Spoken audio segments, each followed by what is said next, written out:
피고인에 대한 범죄 사실은 크게 세 가지인데, 첫째, 내란 상태가 지속 확대되도록 함으로써 방조하거나 또는 이를 위한 중요한 임무에 종사하였습니다. 둘째, 윤석열 등과 공모하여 정당한 절차를 거쳐 비상계엄이 선포된 것처럼 허위의 비상계엄 선포 관련 문서를 작성하였다가 대통령 기록물이자 공용서류인 위문서를 임의로 폐기하였습니다. 셋째, 거짓으로 증언하여 위증하였다는 것입니다.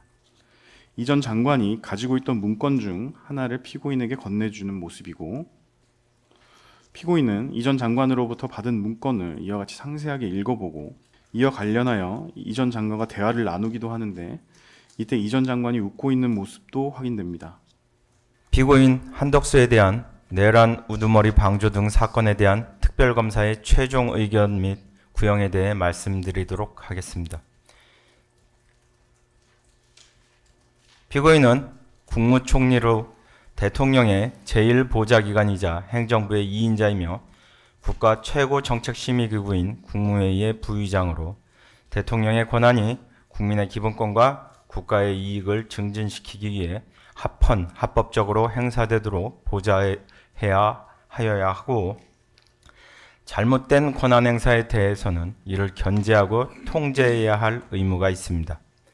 그럼에도 불구하고 피고인은 비상계엄 선포 당일인 2024년 12월 3일 국민 전체의 봉사자로서 국무총리의 의무를 저버리고 윤석열의 위헌 위법한 비상계엄 선포 업무를 보좌하였습니다. 피고인에 대한 범죄 사실은 크게 세 가지인데, 첫째, 대통령이었던 윤석열을 우두머리로 하는 국헌문란 목적의 폭동에 있어 국무총리로서 윤석열의 범죄 행위를 돕고 이를 통해 내란 상태가 지속 확대되도록 함으로써 방조하거나 또는 이를 위한 중요한 임무에 종사하였습니다. 둘째, 실질적 절차적 요건을 갖추지 못한 윤석열의 비상계엄 선포에 절차적 정당성을 부여하고자 윤석열 등과 공모하여 정당한 절차를 거쳐 비상계엄이 선포된 것처럼 허위의 비상계엄 선포 관련 문서를 작성하였다가 비상계엄 사태와 관련한 수사가 개시되자 오히려 사후에 문서를 작성한 것이 문제가 될 것으로 우려되자 대통령 기록물이자 공용서류인 위문서를 임의로 폐기하였습니다. 셋째, 윤석열에 대한 탄핵 심판과 계엄 관련자들의 수사 및 재판을 방해하기 위해 거짓으로 증언하여 위증하였다는 것입니다. 본 사건은 헌정사상 초유의 현직 대통령에 의한 내란 범행에 있어 대통령의 위헌적이고 자의적인 권한 행사를 견제하고 올바른 정책 결정이 내려지도록 해야 할 헌법상 의무가 있는 국무총리가 오히려 이에 가담하여 윤석열의 비상계엄 선포 및 내란 범행에 가담한 사안으로 국무총리인 피고인이 헌정질서와 법치주의를 파괴한 사건으로서 그 죄책이 매우 중하며 다시는 이러한 불행한 역사가 되풀이되지 않도록 피고인에 대한 엄중한 처벌이 불가피하다고 생각됩니다.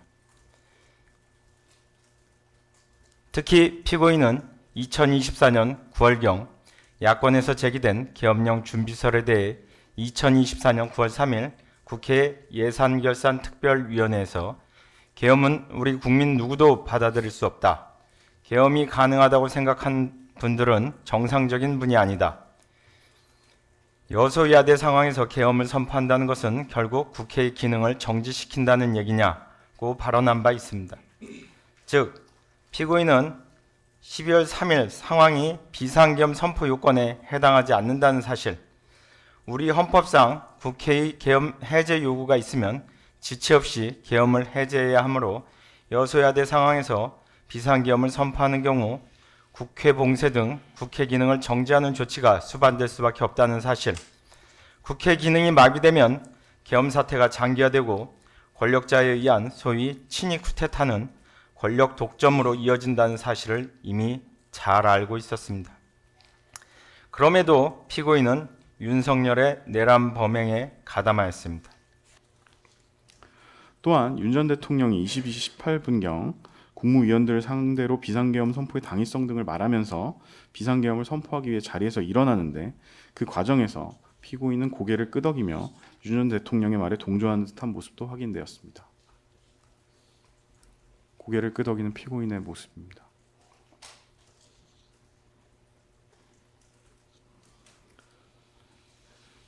행정부 2인자인 피고인의 지위 등을 고려할 때 피고인의 위와 같은 동조의 의사 표시가 윤 전 대통령의 범행 결의를 크게 강화시켰을 것임이 분명합니다.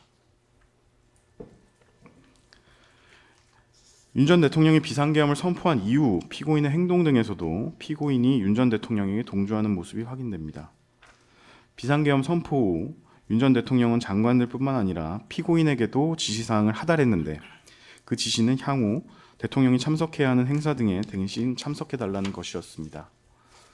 이는 비상계엄이 지속되는 것을 전제로 한 지시였음에도 피고인은 이를 거부하거나 비상계엄을 신속히 해제하자고 건의하는 대신 그 지시를 그대로 수용하였습니다.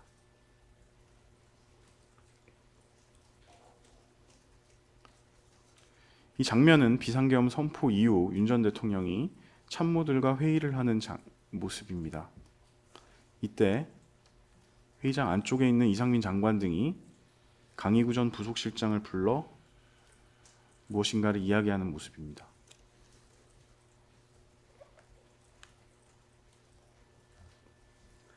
이때 이상민 전 장관은 강희구 전 실장에게 국무회의에 참석한 국무위원들의 서명을 받아야 하니 한번 챙겨보세요 라고 말했다고 진술하는데, 이는 비상계엄에 따른 국무위원들의 부서를 받기 위한 것으로 보입니다. 강희구 전 실장의 진술에 의하더라도 이 전 장관으로부터 국무위원들의 서명을 받아야 한다는 지시를 받은 것이 확인됩니다.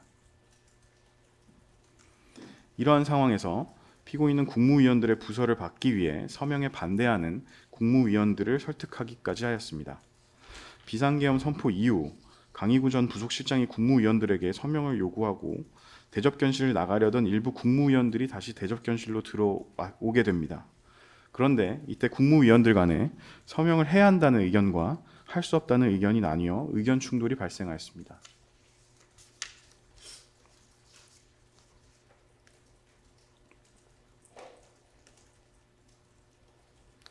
최상목 장관이 고개를 돌리며 반대 의사를 표시하는 모습이 확인되는데, 이 장면은 참석했다는 의미로 서명을 하라며 부서를 설득하는 피고인에게 최상목 전 장관 등이 국무위원들이 서명하지 못하겠다고 반대 의사를 표명하는 모습입니다.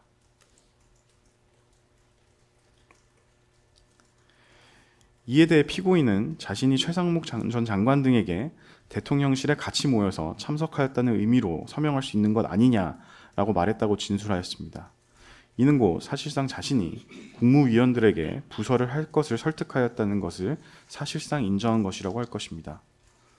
특히 피고인은 비상계엄 선포 시에 모든 국무위원들의 부서가 필요하다는 사실을 그 전부터 알고 있었습니다. 그리고 앞서 본 국무회의록에서 보듯이 국무회의에서는 국무위원들이 서명을 하는 란이 따로 없습니다.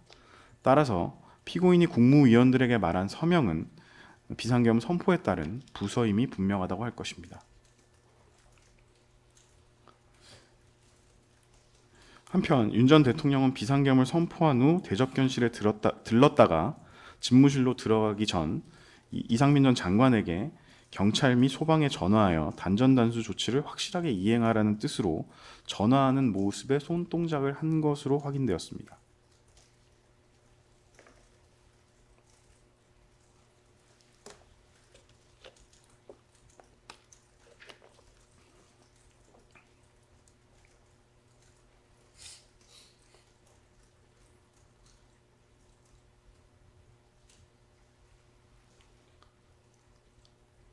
전화라는 모양의 손동작입니다.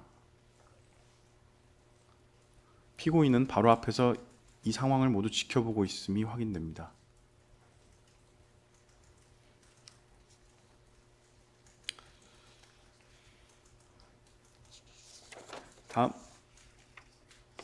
다음은 앞서 본 것처럼 국무위원들 간의 그 서명 문제로 의견이 충돌하여 논의가 있은 후에 국무위원들이 퇴실하는 상황에서 피고인이 단전단수 조치를 받은 이상민 전 장관을 향해 앉아보라고 손짓하는 모습입니다. 피고인이 퇴실하려는 이 전 장관에게 앉으라고 손짓하여 자리에 앉도록 하는 모습입니다. 뒤에서 볼 것처럼 피고인은 이상민 전 장관을 자리에 앉게 한 후 약 16분에 걸쳐 단둘이 서로 가지고 있던 문건을 주고받으며 대화를 하였는데, 피고인이 이와 같이 이상민 전 장관을 남게 한 이유는 피고인이 이미 집무실 안에서 이상민 전 장관이 단전단수 조치 지시를 받은 것을 알고 있었기 때문에 국무총리로서 그 이행 방안을 논의하거나 그와 관련된 내용을 지시하기 위해서였다고 보입니다. 피고인은 이와 같이 이상민 전 장관과 단둘이 대접견실에 남아 약 16분간 각자 가지고 있는 문건을 손으로 짚어가며 상대방에게 설명하고 그 문건을 서로 돌려가며 읽기도 하였습니다.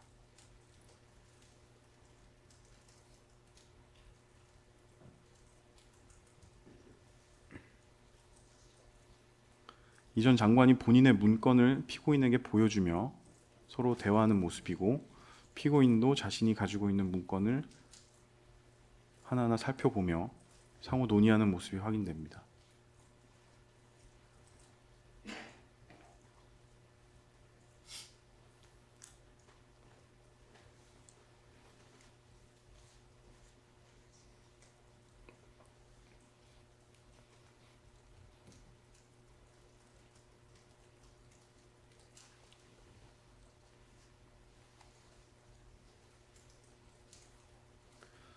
주요 장면을 캡처한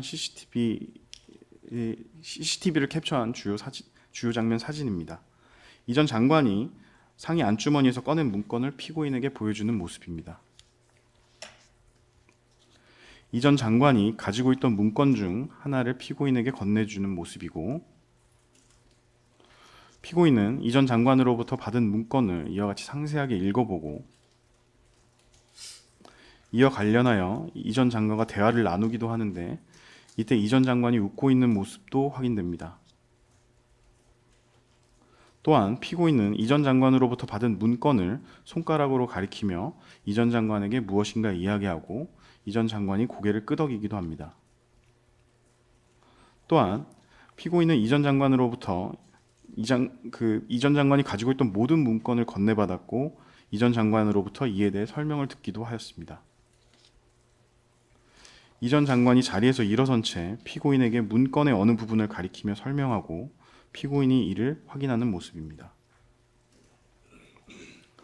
또한 계속해서 이 전 장관이 일어선 채 문건의 일부를 가리키며 피고인에게 설명하는 모습입니다. 피고인은 비상계엄 선포 이후 모두가 떠난 자리에서 이 전 장관과 남아 장시간 적극적으로 협의할 만큼 중요한 대화를 나누었는데, 앞서 본 관련자들의 진술에 의하면 그 내용은 이 전 장관이 윤 전 대통령으로부터 지시받은 문건, 구체적으로는 국회, 언론사 등에 대한 시간대별 봉쇄 계획과 언론사에 대한 단전단수 조치 등이었던 것으로 보입니다. 이처럼 피고인은 주도적으로 이 전 장관에게 비상계엄 선포에 따른 대통령의 지시사항을 논의하자고 제의하고 이 전 장관이 받은 지시사항을 살펴보고 점검하였습니다. 이러한 모습에 비추어 국무총리인 피고인이 비상계엄 선포에 따른 행정각부에 대한 윤 전 대통령의 지시사항을 총괄하여 챙겨보면서 윤석열의 내란 범행을 방조하고 가담한 것으로 판단됩니다. 그럼에도 피고인은 이에 대해 기억이 나지 않는다는 상식에 반하는 변명을 되풀이하고 있습니다. 뿐만 아니라 피고인은 비상계엄 선포 후 대통령실에서 정부 서울청사로 이동하는 관용차 안에서 당시 여당 원내대표인 추경호 대표와 통화하면서 추 대표 걱정하지 마라 라고 말하며 추 대표를 안심시키기도 했습니다.